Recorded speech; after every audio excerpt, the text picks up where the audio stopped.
Assalamualaikum warahmatullahi wabarakatuh. Baik, di sini saya akan menyampaikan materi yang pertama, latar belakang. Di dalam sebuah penulisan makalah, tesis, paper, atau skripsi tentunya ada di dalam pendahuluan terdapat latar belakang. Latar belakang tersebut diambil untuk peneliti menyampaikan kepada pembaca topik yang baik dan benar harus menarik. Latar belakang menurut Sudaryono. Latar belakang di sini dimaksud untuk menjelaskan mengapa permasalahan tersebut penting untuk diteliti. Latar belakang masalah setidaknya memuat hal-hal sebagai berikut. Yang pertama, faktor-faktor apa saja yang patut diteliti di dalam latar belakang, informasi kasus, dan problem-problem apa saja yang akan dijelaskan di dalam bab selanjutnya. Adapun cara dalam membuat latar belakang.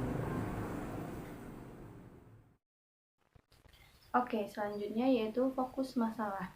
Menurut Lincoln dan Guba, penentu suatu masalah tergantung pada paradigma yang dipilih oleh seorang peneliti, sehingga ia harus fokus pada masalah yang akan ditelitinya.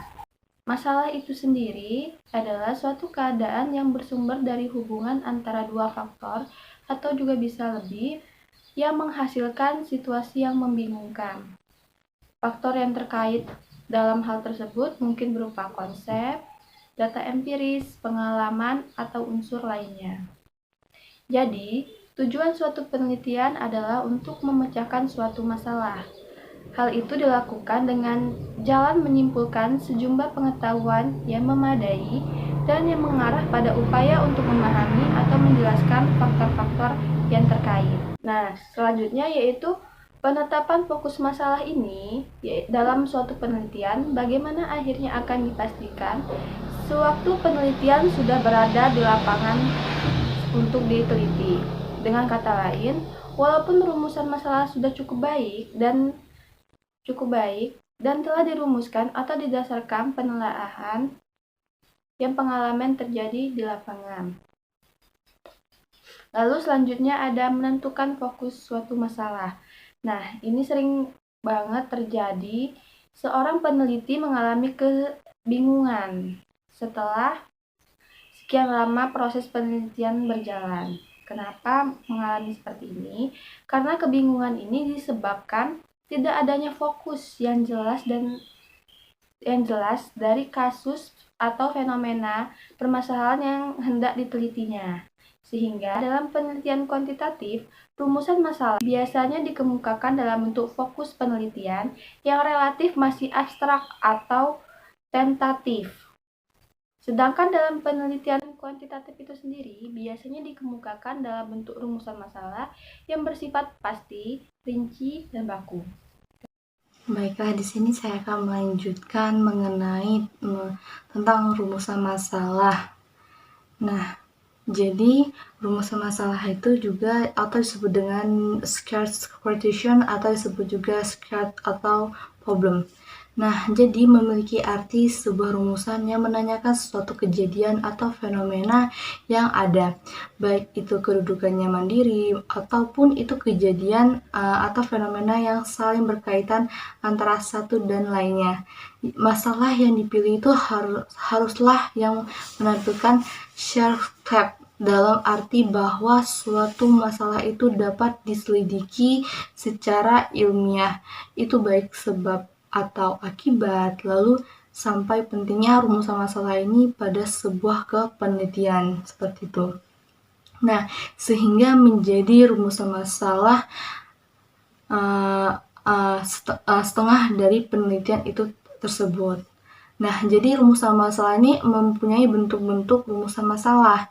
Yang pertama itu rumusan masalah deskriptif, lalu yang kedua rumusan masalah komparatif, lalu yang ketiga itu rumusan masalah asosiatif. Itu mengenai tentang bentuk-bentuk. Lalu adapun ciri-ciri. Jadi ciri-ciri rumusan masalah itu yang lebih efektif adalah yang pertama itu mempertanyakan penelitian haruslah menarik atau aktual dan paradoks, dan sejauh mungkin itu diterapkan dengan pendekatan yang berbeda seperti itu. Lalu yang kedua, dengan pertanyaan penelitian itu haruslah relevan dengan topik penelitian yang dikaji dan membuat dengan maksud untuk mengisi potongan teka-teki yang hilang atau membuat hubungan atau antara fenomena sosial yang dikajinya gitu. Lalu yang ketiga itu pertanyaan penelitian itu haruslah yang diformulasikan yang jelas. Jadi membuat pertanyaan itu bisa membumi dan batasan variabel yang dapat diteliti seperti itu. Lalu itu yang terakhir adalah pertanyaan yang diajukan itu harus membawa implikasi penelitian dapat dijalankan dengan baik seperti itu. Lalu adapun langkah rumusan.